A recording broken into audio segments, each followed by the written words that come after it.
नमस्कार दोस्तों, सब्सक्राइब कीजिए ट्रिक्सटर चैनल को और प्रेस कीजिए बेल आइकन को ताकि हमारे वीडियो का नोटिफिकेशन आपको सबसे पहले मिल सके। नमस्कार दोस्तों, मैं महेंद्र और आप देख रहे हैं यूट्यूब चैनल ट्रिक्सर। दोस्तों, अगर आप हमारे चैनल पर पहली बार आए हैं तो मैं आपको बताना चाहूँगा कि इस चैनल पर हम सभी सब्जेक्ट की ट्रिक्स, गवर्नमेंट जॉब के नोटिफिकेशन और सभी सब्जेक्ट के इंपॉर्टेंट टॉपिक के वीडियो रेगुलर अपलोड करते रहते हैं।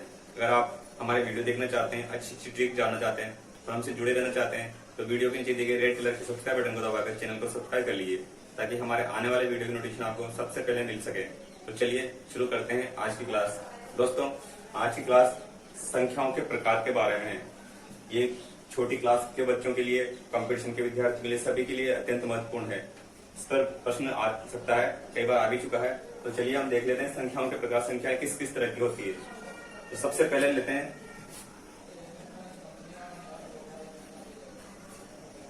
प्राकृत संख्याएं। प्राकृत संख्याएं इंग्लिश में कहते हैं दोस्तों नेचुरल नंबर। प्राकृत संख्याएं कौन सी होती है दोस्तों? 1, 2, 3, कितनी भी, अनंत तक। प्राकृत संख्याएं 1 से लेकर अनंत तक कितनी भी हो सकती है, इनको कहते हैं प्राकृत संख्याएं। अब प्राकृत संख्या के बाद आती है पूर्ण संख्याएं अथवा पूर्ण प्राकृत। ये भी कह सकते हैं पूर्ण संख्याएं अथवा ये कह सकते हैं पूर्ण प्राकृत संख्याएं।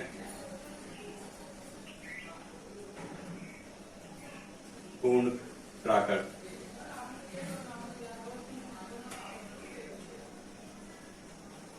पूर्ण संख्या और पूर्ण प्राकृत संख्या एक ही बात है दोस्तों ना। ये कब होगी पूर्ण? ये प्राकृत संख्या है 1 से लेकर अनंत तक। अगर इसमें जीरो सम्मिलित कर लिया जाए, जैसे अपन 1 से शुरू करते हैं, 1, 2, 3, 4, 5, 8, 9 पे जाके अपन रुक जाते हैं। आगे 10 चाहिए अपने को, तो 10 के लिए अपने को जीरो की आवश्यकता पड़ेगी। इसका मतलब ये पूर्ण नहीं है, पूर्ण के लिए जीरो आवश्यक है। तो इसमें अगर जीरो शामिल कर लिया जाए प्राकृत संख्याओं में तो ये पूर्ण प्राकृत संख्या अथवा पूर्ण संख्या हो जाती है। ये हो गई पूर्ण प्राकृत संख्याएं। अब आते हैं पूर्णांक।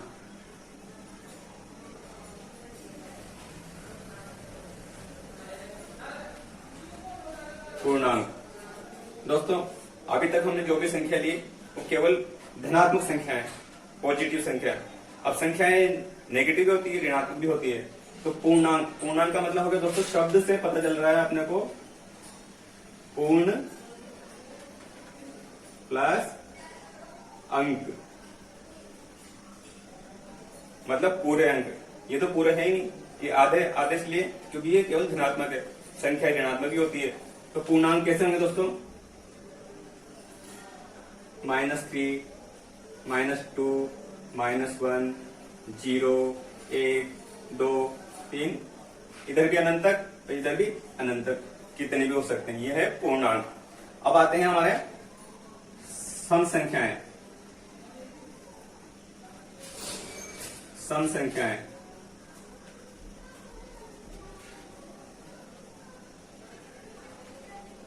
सम संख्याएं कौन सी होती है दोस्तों? वे संख्याएं जिनमें 2 का भाग पूरा पूरा चला जाता है। वे संख्याएं जिनमें 2 का भाग पूरा पूरा चला जाता है वे सम संख्याएं कहलाती है। कौन सी? 2, 4, 6, 8, इस तरह से जिनमें 2 का भाग पूरा पूरा चला जाए वो होती है सम संख्याएं। अब आती है विषम संख्याएं।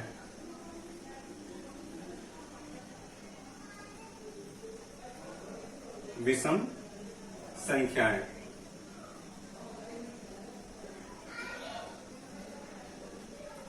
विषम संख्या कौन सी होती है दोस्तों? वे संख्या जिनमें 2 का भाग पूरा पूरा नहीं जाता है। तो ऐसी कौन सी संख्या है? 3, 5, 7। 3 में 2 का भाग पूरा पूरा नहीं जाएगा, 5 में नहीं जाएगा, 7 में, 9 में, 11 में, इस तरह की संख्याएं जिनमें 2 का भाग पूरा पूरा नहीं जाता वो विषम संख्याएं होती है। अब आता है दोस्तों भाज्य संख्याएं। भाज्य संख्याएं देख लेते हैं। भाज्य संख्याएं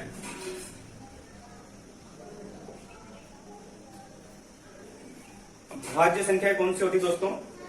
वे संख्याएं जो स्वयं तथा एक, वे संख्याएं जो स्वयं तथा एक के अलावा अन्य संख्या से विभाजित होती है। वे संख्याएं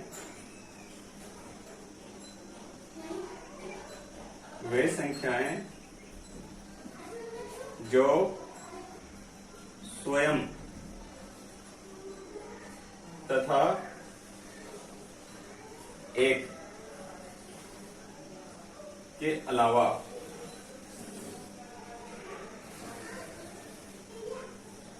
अन्य संख्या से विभाजित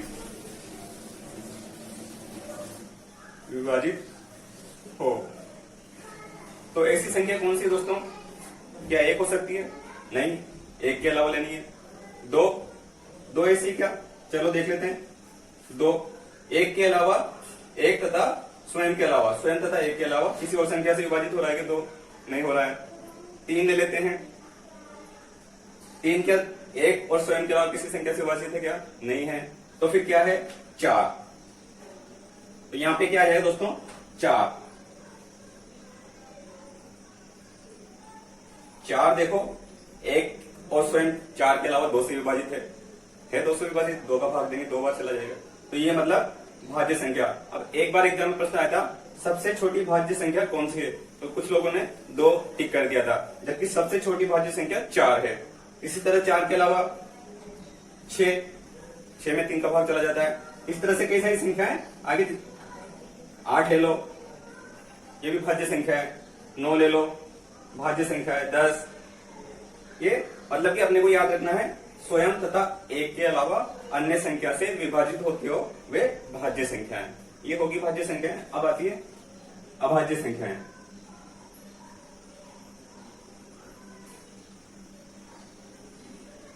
अभाज्य संख्याएं। अब बिल्कुल इसका अपोजिट, इसके लिए नियम याद रखने की आवश्यकता नहीं है। इसका बिल्कुल जो नियम भाज्य के लिए उसका बिल्कुल विपरीत होगा। वे संख्याएं जो स्वयं तथा एक से ही विभाजित होती है, वे संख्याएं जो स्वयं तथा एक से ही विभाजित होती है अभाज्य संख्या कहलाती है।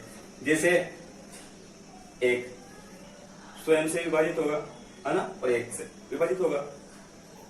3, ये भी स्वयं से 3 से विभाजित होगा और एक से विभाजित होगा, इसके अलावा किसी से विभाजित नहीं होगा। 5, ये भी एक से और स्वयं से विभाजित होगा। इस तरह की जो संख्या है वो दोस्तों 7 हो गया, है ना। इस तरह की जो संख्या है एक तथा स्वयं से विभाजित होगी। तो दोस्तों ये थी भाज्य और अभाज्य। अब आती है दोस्तों अभाज्य संख्याएं। अभाज्य संख्याएं, अभाज्य संख्याएं। अब अभाज्य संख्या के लिए क्या है दोस्तों? जो भाज्य संख्याओं के लिए नियम है बिल्कुल उसका विपरीत। इसमें अपन ने कहा कि स्वयं तथा एक के अलावा अन्य संख्या से विभाजित हो। अभाज्य संख्याओं के लिए क्या नियम है? स्वयं तथा एक के अलावा अन्य संख्या से विभाजित नहीं हो, ये नियम है ना। तो मतलब कौन सी संख्या हो सकती है? 1, 3, क्योंकि स्वयं से और एक 3 से एक से विभाजित है, इसके अलावा किसी से विभाजित नहीं है ना। 5 के अलावा 7, इस तरह की जो संख्या है वो अविभाज्य संख्या है। ये स्वयं से और एक से ही विभाजित होती है, अन्य किसी से विभाजित नहीं होती है। तो ये है अभाज्य संख्याएं।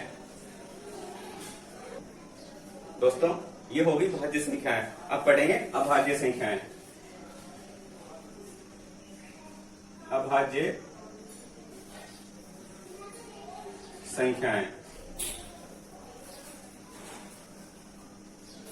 अभाज्य संख्याओं के लिए कौन सा रूल है? वे संख्याएं जो स्वयं तथा एक के अलावा अन्य संख्या से विभाजित नहीं होती हो। भाज्य संख्याओं में तो विभाजित होती हो और अभाज्य संख्या में विभाजित नहीं होती हो। तो ऐसी संख्या कौन कौन सी हो सकती है दोस्तों? 2 एक से विभाजित होती है, 2 और स्वयं से विभाजित होती है, इसके अलावा किसी और से विभाजित नहीं होती है। 2 के अलावा देखो दोस्तों 3, ये भी एक से और स्वयं से विभाजित होती है, इसके अलावा किसी और से विभाजित नहीं होती है। 5 हो गया, 7 हो गया, ये ऐसी संख्या है दोस्तों जो एक से और स्वयं से विभाजित होती है। ये है हमारी अभाज्य संख्याएं। अब सीखते हैं अपन परिमेय संख्याएं। परिमेय संख्या कौन सी होती है देख लेते हैं।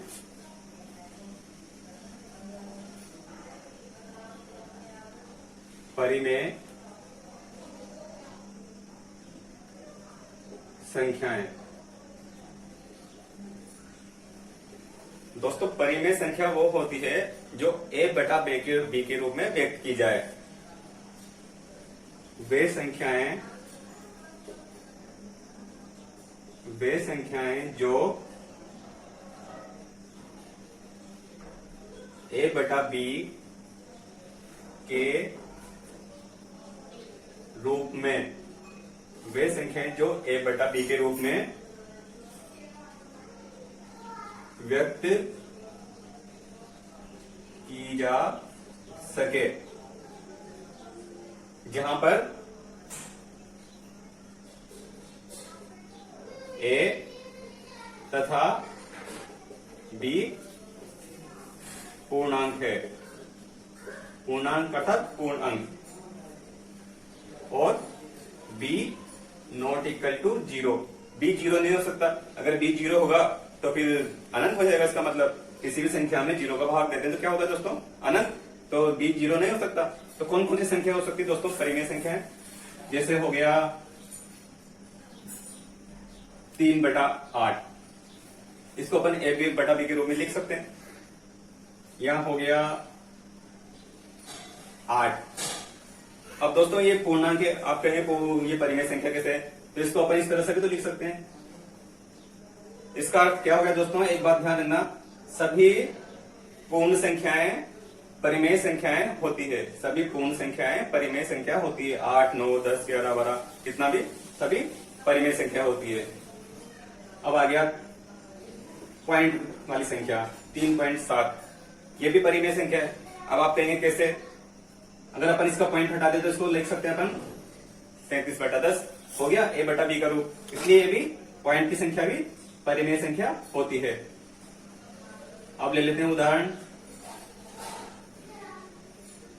9 बटा 4 अंडर रूट के अंदर, ये भी परिमेय संख्या है। अब परिमेय संख्या कैसे दोस्तों?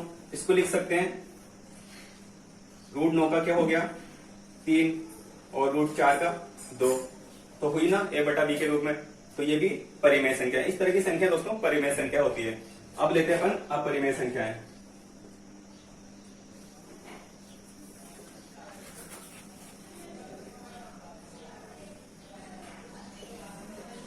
अपरिमेय संख्याएं, अपरिमेय संख्या कौन सी होती है दोस्तों? बिल्कुल इसका विपरीत कर दीजिए। जो परिमेय का होता है वो उसका उल्टा अपरिमेय का होता है। वे संख्याएं जो a बटा b के रूप में नहीं लिखी जा सकते, वे संख्याएं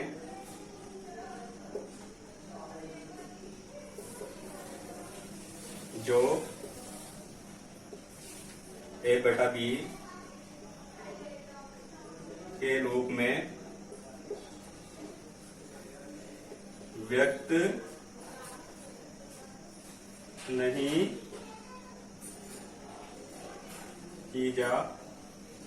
की जा सकती, वे संख्याएं जो a बटा b के रूप में व्यक्त नहीं की जा सकती।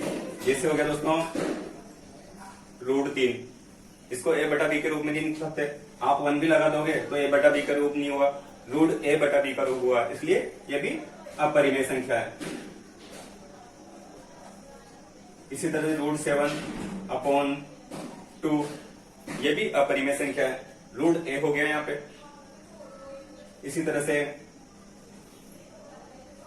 पाई भी अपरिमेय संख्या है, क्योंकि पाई का मान अगर अपन 22 बटा 7 भी लेते हैं तो वो वास्तविक मान नहीं है, कम थोड़ा सा लगभग मान आता है पाई का, तो वो भी अपरिमेय संख्या है। तो इस तरह की जो भी संख्या होगी दोस्तों वो अपरिमेय संख्या होगी। तो ये थी हमारी परिमेय संख्या और अपरिमेय संख्या है। अब लेते हैं दोस्तों इसके बाद वास्तविक संख्याएं। वास्तविक संख्याएं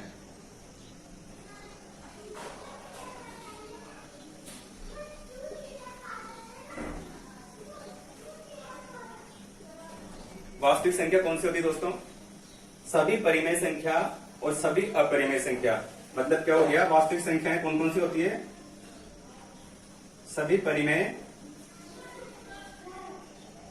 संख्याएं प्लस सभी अपरिमेय संख्याएं। इसमें जीरो भी सम्मिलित कर लिया जाता है। सभी परिमेय संख्याएं और अपरिमेय संख्या क्या कहलाएगी दोस्तों? वास्तविक संख्या। अब वास्तविक हो गया तो वास्तविक का विपरीत क्या होगा? काल्पनिक। जो वास्तविक नहीं है वो क्या है? काल्पनिक। काल्पनिक संख्याएं या अवास्तविक भी कर सकते हैं। काल्पनिक को अवास्तविक, अवास्तविक का मतलब काल्पनिक संख्याएं। काल्पनिक संख्याएं। काल्पनिक संख्या कौन सी होती है दोस्तों? आपने एक शब्द सुना होगा, आयोटा। आयोटा वाली संख्या √-1। जिस भी संख्या में √-1 आ जाए वो संख्या काल्पनिक संख्या होती है। इसको किस तरह व्यक्त करते हैं? आयोटा के रूप में। आयोटा एक काल्पनिक संख्या होती है। तो ये होगी दोस्तों हमारी वास्तविक संख्या और काल्पनिक संख्या। दोस्तों अब हमने संख्याओं के प्रकार सीख लिए, संख्या कौन कौन सी होती है। अब हम एक उदाहरण ले लेते हैं, एक उदाहरण समझते हैं। जिस तरह का एग्जाम में उदाहरण आता रहता है, एसएससी में कई बार आ चुका है इस तरह का प्रश्न। संख्या 25 की पावर 11 इंटू 10 की पावर 6 14 की पावर 5 में अभाज्य गुणनखंडों की संख्या ज्ञात करना है। तो किस तरह से ज्ञात करेंगे दोस्तों? सबसे पहले आप देख लीजिए, इसको लिख लेते हैं। 25 की पावर 11 इंटू 10 की पावर 6 इंटू 14 की पावर 5। इसको दोस्तों अपन किस रूप से लिख सकते हैं? सबसे पहले ये संख्या देखनी होती है अपने को, ये वाली संख्या।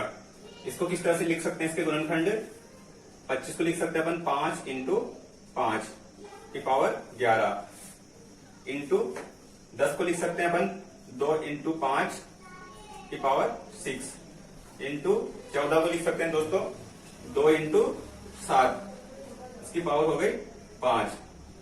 अब अपने को गुणनखंड ज्ञात करना है। मैं बिल्कुल शॉर्ट ट्रिक बता रहा हूं दोस्तों आपको, बिल्कुल शॉर्ट ट्रिक। इस तरह का प्रश्न आया, अभाज्य गुणनखंडों की संख्या पूछी जाए तो किस तरह से? सबसे पहले इनके टुकड़े कर लीजिए, गुणनखंड वाले टुकड़े कर लीजिए, कितने होते हैं। अब ये देख लीजिए अंदर कितने अंक हैं? 2, इसमें 2, इसमें 2। तो आपको कुछ नहीं करना, इतना करना है, 2 अंक है तो 2 इंटू 11 कितना हो गया? 22 प्लस 2 अंक 2 इंटू 6 12 प्लस 2 इंटू 5 10। कितना हो गया दोस्तों? टोटल मिला के 32 42 और 2 44। ये अपना आंसर हो गया। तो दोस्तों ये था अभाज्य गुणनखंडों की संख्या ज्ञात करना। दोस्तों अब संख्याओं पर आधारित एक और उदाहरण ले लेते हैं हम। ये उदाहरण बहुत इंपॉर्टेंट है क्योंकि ये उदाहरण परीक्षा में आ चुका है। एसएससी सीजीएल 2012 के एग्जाम में आया हुआ क्वेश्चन है ये। एसएससी सीजीएल 2012 में इस तरह का क्वेश्चन आया था। क्वेश्चन क्या है? निम्न में से कौन सी संख्या 25 से विभाज्य है? तो दोस्तों कैसे पता चलेगा? इतनी बड़ी संख्या में भाग देख के तो नहीं देखेंगे अपन, तो इसके लिए अपने को कोई ट्रिक पता होना चाहिए। तो दोस्तों 25 से भाज्य कौन सी संख्या होगी? 25 से भाज्य वे संख्या होगी 25 से विभाजित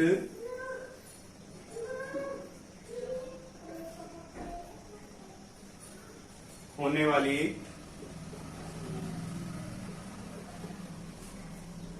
संख्या के अंतिम 2 अंक। 25 से विभाजित होने वाली संख्या के अंतिम 2 अंक 25 से विभाजित होंगे। 25 से विभाजित होंगे। तो दोस्तों देखिए कौन सी संख्या है जो के अंतिम 2 अंक 25 से विभाजित हो रहे हैं। 10 तो होंगे नहीं, 55 25 से नहीं होंगे पूरे विभाजित, 40 ये भी 25 से पूरे विभाजित नहीं होंगे। तो हमारा ऑप्शन कौन सा बचा? 75। 75 के अंतिम 2 अंक देखिए, 75 में 25 से डिवाइड करते हैं तो पूरी बार 3 बार चला जाता है। तो अपना आंसर क्या हो जाएगा? सी। बस इतना सा था, अपने को पता करना था कि अंतिम दो अंक 25 से विभाजित किस वाले ऑप्शन में हो रहे हैं। इस वाले ऑप्शन में हो रहे हैं, तो ये अपना राइट आंसर। तो दोस्तों ये था संख्याओं के प्रकार और उसके कुछ उदाहरण। और आज का वीडियो अच्छा लगा हो तो लाइक कीजिए, कमेंट कीजिए और अपने दोस्तों में शेयर कीजिए। फिर मिलते हैं एक नई क्लास में, तब तक के लिए नमस्कार।